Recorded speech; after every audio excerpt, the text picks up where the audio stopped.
Hi everybody, welcome back to our channel. In this video, I'll be showing you the procedure on how can you change Yahoo to Google Chrome.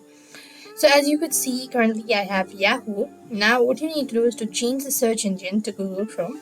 All you need to do is open up your browser.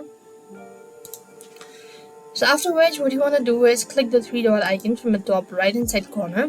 From the drop down list, go to settings. When you go to settings, from the left hand side corner, click on search engine. At the moment you would see there is Yahoo, right? So click on change right next to it, and then you have these options. So I'm gonna go with Google Chrome, so select that and click on set as default. As you could see that I've successfully changed Google is now my default search engine. So open up a new tab and here you go. This is how you could change your Yahoo to Google Chrome. I hope the video was helpful. Make sure to like, share and subscribe. Thank you for watching. See you in the next video.